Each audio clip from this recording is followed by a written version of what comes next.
I could have been twice as rich.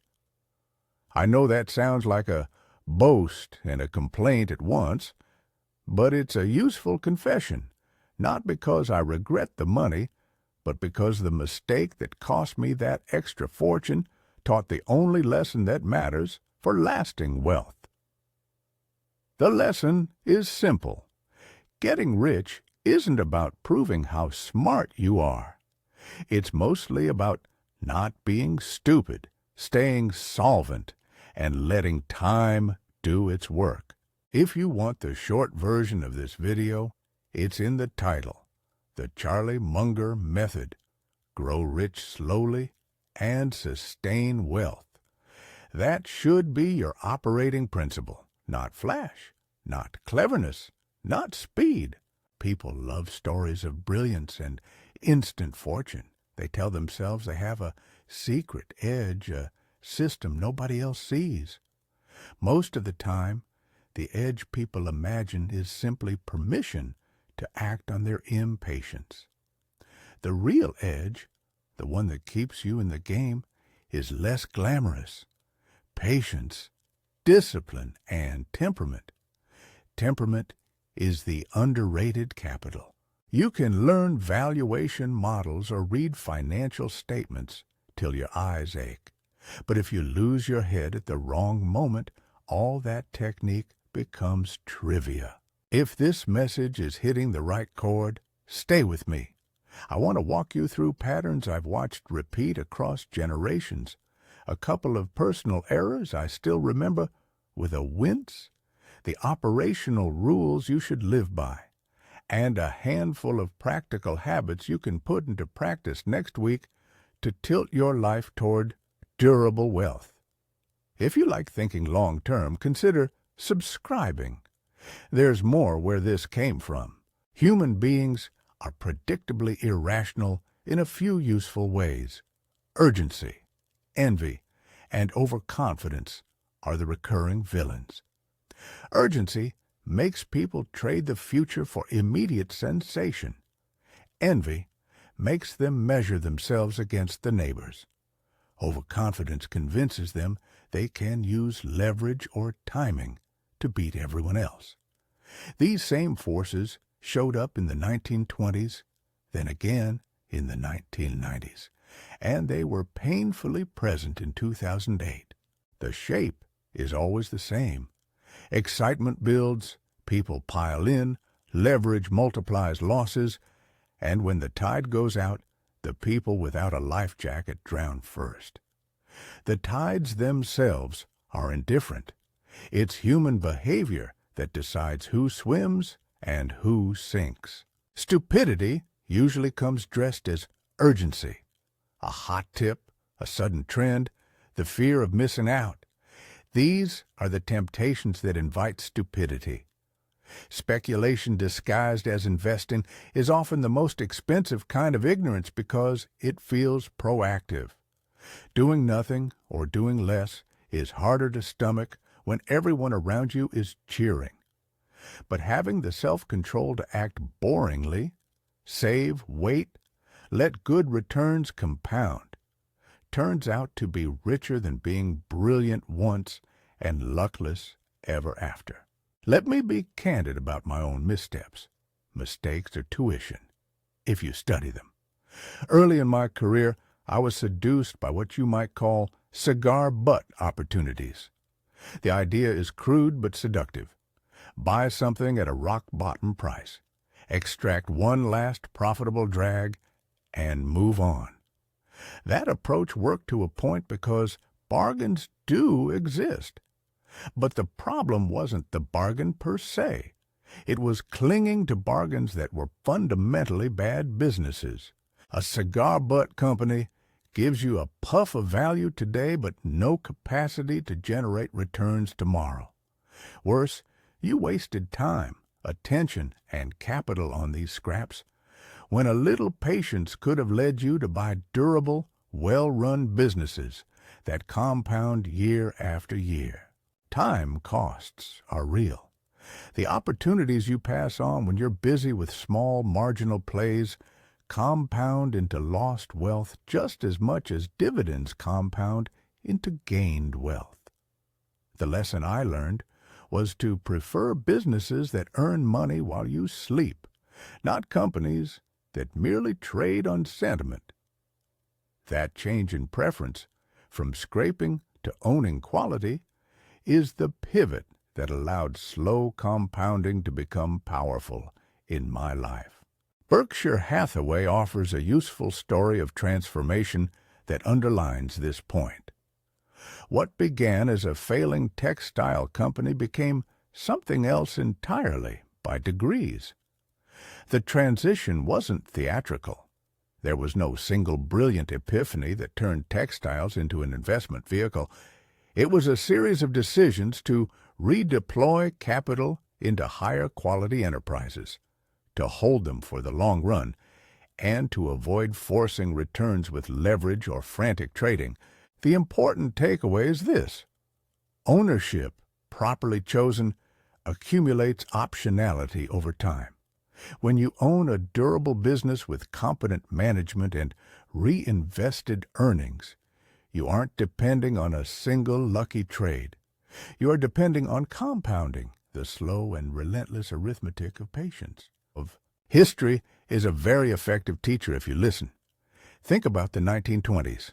Enthusiasm and leverage fed each other until margin calls arrived and the market corrected violently. In the 1990s, a different technology and a different language masked the same errors. In 2008, housing and excessive credit did to many what speculative dot-com fever had done earlier in another form. Each cycle has a new costume but the same choreography. People confuse excitement with skill, overextend themselves, and then suffer the consequences. The person who survives these cycles usually isn't the one who picked the most exciting stock. It's the one who avoided catastrophe and kept compounding. That phrase, avoid catastrophe, is not merely cute. Avoiding ruin is as consequential as seeking gains. A 50% loss requires a 100% gain to break even. Catastrophic drawdowns are not a temporary inconvenience. They are structural derailments of compounding. If preserving your capital and avoiding death by leverage or speculation sounds boring, good. Boring is often profitable. Now to the operational rules, the practical spine of the method. They are straightforward, and their simplicity is the point. First, embrace the 3 Ds: debt, drama, and dumb people. Debt is leverage. It magnifies both gains and losses. It transforms a modest downturn into an existential crisis. That's not conjecture. Leverage turned many temporary problems into permanent catastrophes during past market cycles. Keep debt low for yourself and be very wary of using other people's money to try to accelerate returns. Second, avoid drama. Don't make your financial decisions in episodes of emotional intensity. The worst purchases often happen when people are chasing headlines or indulging in revenge spending. Third, steer clear of relationships that are a recurrent source of poor decisions. Associations where envy, pressure, or foolish ideas are normalized. People matter. The company you keep affects the decisions you make, and persistent social pressure can erode the restraint you need. Another crucial rule is to stay inside your circle of competence.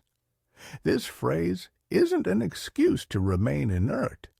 It's a discipline to know the boundary of your reliable understanding. If you know a business and can reasonably forecast how it earns money across a cycle, you're inside. If you are guessing how a technology will be adopted in 10 years blindfolded, you are outside. Admitting, I don't know, is not a weakness. It's an asset. It keeps you honest and preserves capital. Overconfidence pushes you toward elaborate rationalizations for terrible ideas. Humility keeps you safe. Temperament beats intelligence. You can be very smart and very wrong if your temperament pushes you into risky behavior.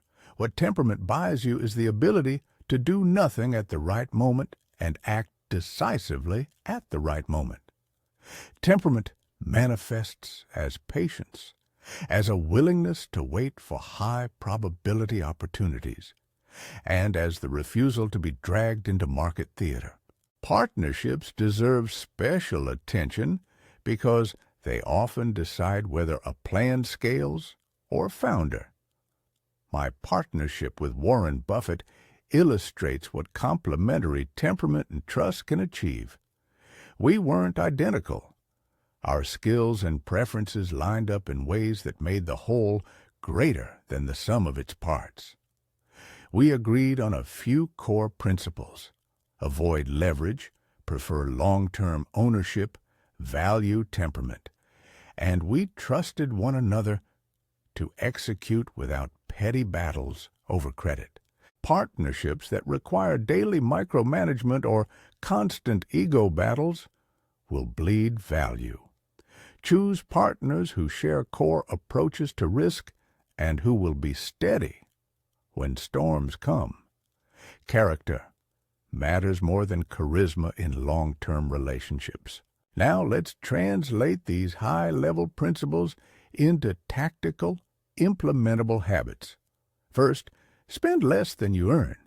It sounds painfully obvious, but it's the foundational habit that finances everything else. The difference between spending and earning is what you convert into options: savings, investments, the ability to withstand adversity. If you can't save, formal investment strategy is just decoration. Second, treat saving as automatic. Set up systems that move money into productive investments before you can talk yourself out of it. Make saving as boring and automatic as brushing your teeth. Third, tilt toward ownership.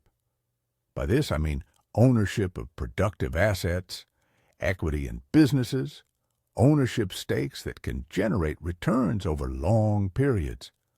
Owning a home can be part of this when it's reasonable and not heavily leveraged. Owning a stake in a business you understand is better. Ownership multiplies the effect of compounding because profits can be retained and redeployed. Fourth, maintain a margin of safety. Keep liquid reserves.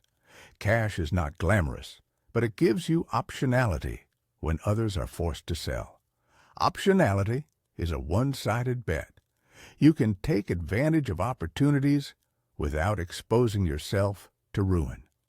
Fifth, avoid leverage as a routine strategy. Leverage can be appropriate in very specific circumstances with a deep understanding of the risks and sufficient hedges, but for most people, it is an accelerant for disaster. Sixth, rebalance and be deliberate about portfolio construction. Rebalancing is a discipline that forces you to sell parts of your portfolio that have become overweight and buy parts that are underrepresented, essentially selling winners and buying losers. Counterintuitive, but effective for long-term control of risk. Seventh, invest in what you understand. If you can't explain how a business makes money to a reasonable friend in plain language, you probably don't understand it. Eighth, read and study failures. I cannot emphasize this enough. Studying what went wrong for other people avoids the same misfortune for you. Bubbles, crashes, and business collapses are all rich in practical lessons. The pattern of human error is clearer in hindsight and offers a manual for avoidance. Ninth, cultivate patience as a daily practice. Patience is not passive. It's active discipline. It is the mental muscle that allows compounding to operate. It makes you immune to the drama that causes suboptimal decisions. Tactical examples make these habits feel more concrete. If you are paid monthly, set a rule to move a fixed percentage of your paycheck into savings and investments immediately. Annually, review your major holdings and ask 3 questions. Do I still understand this business? Has the fundamental reason I bought it changed? Is there an opportunity cost to holding this? If the answer to any of these indicates a change, consider action. Quarterly, check your debt levels and make a plan to reduce non-productive liabilities. Every few years, review the company of your closest advisors and partners. Do they reinforce your discipline or sap it? Avoid the temptation to treat investing as entertainment. If you want excitement, go to a sporting event. Investing is about quiet, long-term decision-making. Resist frequent trading. Trading increases friction and the possibility of error. The market provides plenty of opportunities without you needing to invent them daily. I want to make an important technical term plain because people misinterpret it. Compounding. Compounding is simply the process where returns generate returns. That's why patience matters. Even modest annual returns applied steadily over decades create dramatic outcomes. But compounding needs 2 things: time and preservation. If you lose a lot of capital to poor decisions, you shrink the base that can compound. That's why avoiding catastrophic loss is as vital as seeking reasonable returns. There are a few practical traps to avoid. First, don't confuse high returns with successful wealth building if those returns come at high risk of ruin. Second, beware of narrative-driven stocks. When headlines, fads, or hype drive prices, underlying fundamentals often take a back seat. Third, beware of envy. Measuring your success by comparing it to someone else's visible status, new cars, big houses, flashy posts, erodes long-term strategy. Envy nudges people toward overreach. The less drama you invite into your life, the easier it becomes to practice the patient behaviors that compound into wealth. Let me give you another personal vignette. There was a time when I held on to mediocre businesses longer than I should have because of pride and the sunk cost fallacy. We all fall for that one. I've been involved this long, so I must be right to stick with it. That kind of attachment is dangerous. Mistakes compound too. If you spend years attached to a poor situation, you not only squander current returns, but also lock up capital and attention that could be better deployed elsewhere. Learning to cut losses and redeploy capital into superior opportunities is a discipline that took me time to accept, but repaid me handsomely over the years. You'll notice a common theme. Most of these rules are psychological, not esoteric calculation. You can hire people to value businesses or run complicated models, but you cannot outsource your temperament. The most significant edge, sometimes the only edge that matters in the long run, is your ability to act in a calm, disciplined way while others panic or get swept up in a frenzy. Now, how do you begin if you're starting from scratch? Start small and start consistent. Open a simple investment account, automate contributions, and learn to be satisfied with steady progress. Read widely and read the failures as well as the successes. Keep a checklist of these rules and review it before large financial decisions. Build a habit of asking, what is the downside here? And can I live with that downside? If you can't live with the downside, don't take the bet. Keep a margin of safety in everything from personal spending to business ventures. When choosing partners or advisors, prioritize temperament and integrity. A competent advisor without discipline is a liability. A disciplined but modest advisor will probably outperform a brilliant but temperamental one over the long haul. Look for evidence of consistency, not just occasional brilliance. One last practical point. Think in decades, not quarters. Wealth building is measured in years and decades. This is not a call to complacency. It's a call to perspective. If a monthly report causes you to reassess a 20-year plan daily, you have the wrong time frame. Frequent monitoring is useful, but frequent reacting is expensive. Let me return to the core message and close the loop. The Charlie Munger Method isn't a secret formula of clever tricks. It is a philosophy of life and money. Avoid catastrophic mistakes, cultivate a temperament of patience and discipline, own durable assets you understand, keep your debt low, and let compounding do its work. There will be errors. Human beings make them, but adopt a posture where admitting I don't know is a strength, not a defeat. Be willing to say no continually. The capacity to decline poor opportunities is a competitive advantage. If you practice these habits, you won't necessarily get fabulously rich overnight. And that's the point. Wealth built slowly, without drama, is the wealth that lasts. It survives cycles, weathered storms, and changing fashions because it rests on durable behavior rather than transient trends. Grow rich slowly and sustain wealth. Make that a motto, then design your life around it. Spend less than you earn, invest in what you understand, keep a margin of safety, avoid debt and drama, and choose partners who value long-term thinking as much as you do.